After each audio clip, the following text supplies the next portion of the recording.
A dash of Hollywood here in Poland. In pursuit of that experience, TVP World came to Krakow to attend a concert by an Oscar-winning film composer Hans Zimmer and his ensemble while they're on a European tour. Here to discuss film, music and more, we are joined by Doar, musical director of the touring ensemble. Stephen, thank you very much for joining us. Thank you. With the 2026 Oscar ceremony, these days entertainment takes center stage. And you recorded music for the movie Dune, which won Hans Zimmer an Academy Award for Best Original Score. What was the experience like? It's a good question. You'd have to ask Hans. No, it was great. It was, I don't know, you're very lucky to even get a chance to work on something like that and to work with Hans. And but the, I mean, I'll tell you how it started. It started during COVID, and I ended up living with Hans for about 8 months.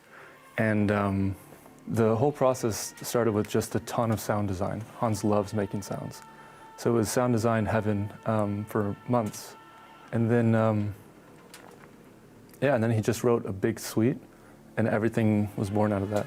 He's, that's what he does. He likes to take the movie, take the story, and then write, you know, a piece of music that encapsulates the whole thing. And then we all get to be a part of it, which is great. So what was your role in the project? At the time, I was still assisting Hans and doing additional music. It was like a kind of a bit of both. And so I would help him with anything he needed as he was writing. And then a lot of sound design as well, making sounds, recording all sorts of percussion and making synth sounds. And then eventually just coming up with, the cool thing with Hans is that there's no rules really.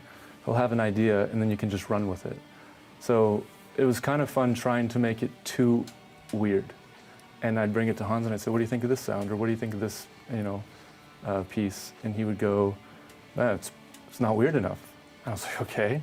And it was just a constant exploration. It's great.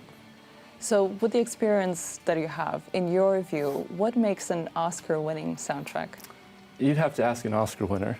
I mean, to me, the Oscars represent people that push boundaries, and they're not afraid to do something new. But it's such a big question. You have no idea how big that question is. And I've not won an Oscar, so I don't really know the answer.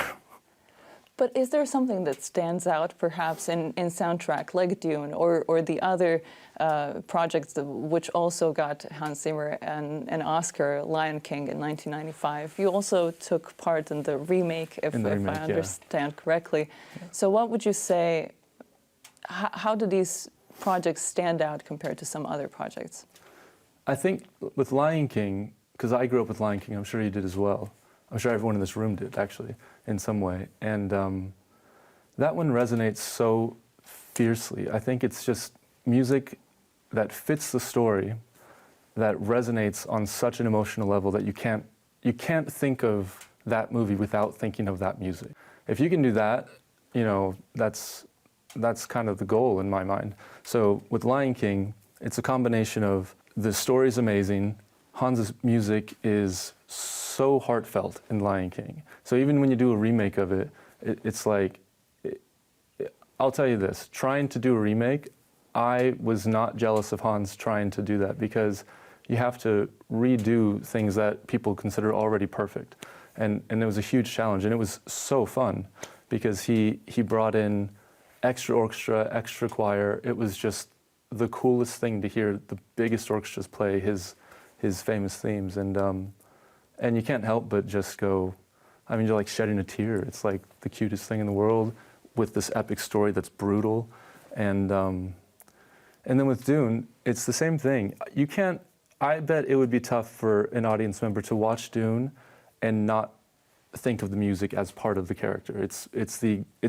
That's what it is. It's like, there's no separation. I don't know if it's exactly logical what, you know, how do you win an Oscar? How do you write something that wins an Oscar? It's a combination. It's emotion, it's storytelling, it's how does it sound? But ultimately, I think is it emotionally correct for the story that you're telling? And for me personally, I like scores that push boundaries at some sort of exploration, whether it's sound design or some sort of composition.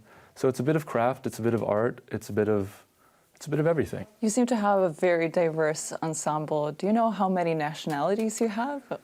I tried to prepare for this, and I actually don't know the answer, but it is like, this ensemble,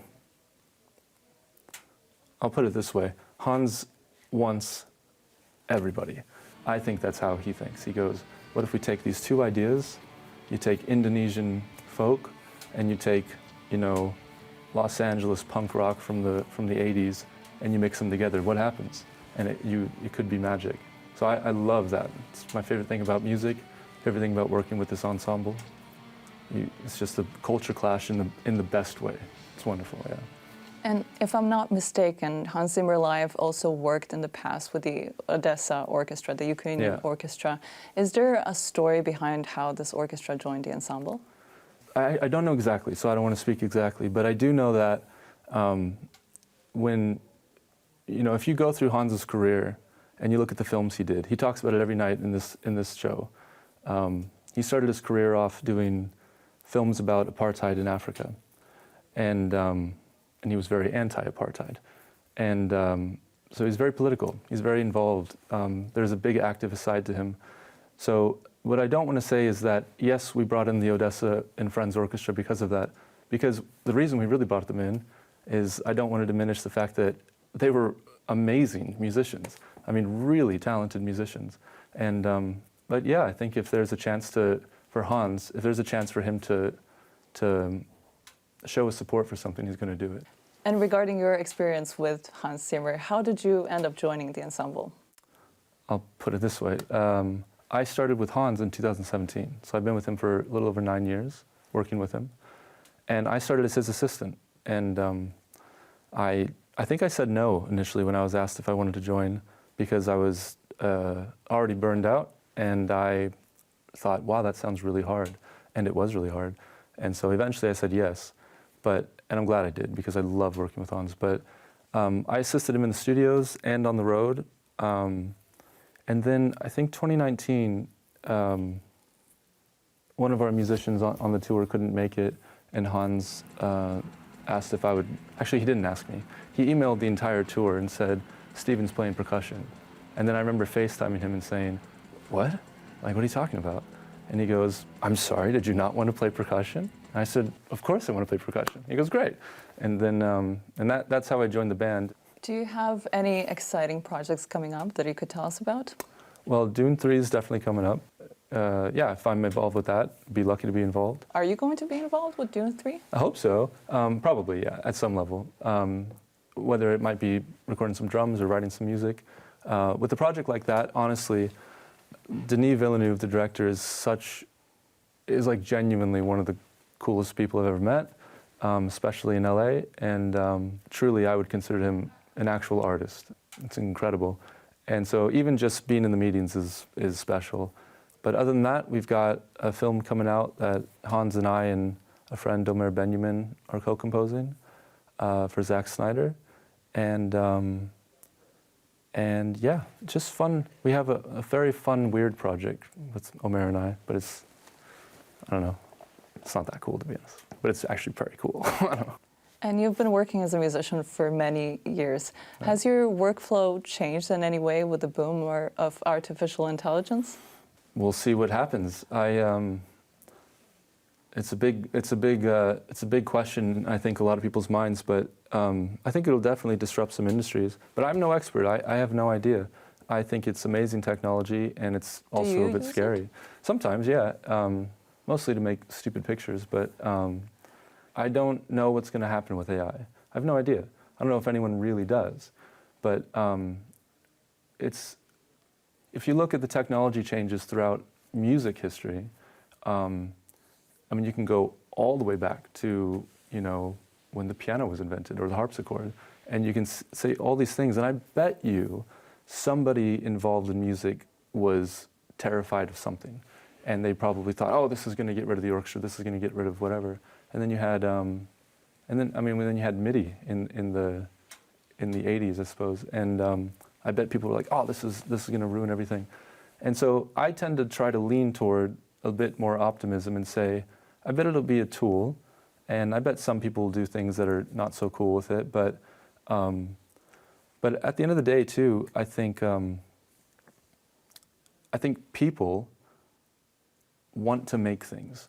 And so even if AI becomes just this absolutely amazing thing, which it kind of already is, people are still going to want to hang out with their friends and write songs, and they're going to form bands, and they're going to want to collaborate with artists.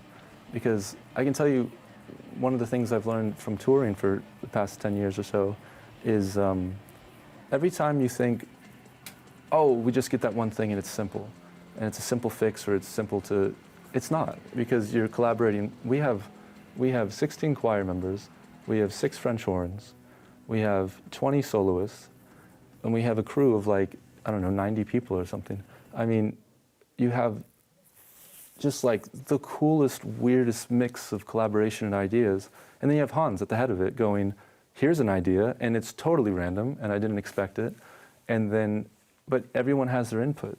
So even if AI becomes this absolutely, monstrous, industry disruptive thing, I think people still want to play, because that's how we express ourselves.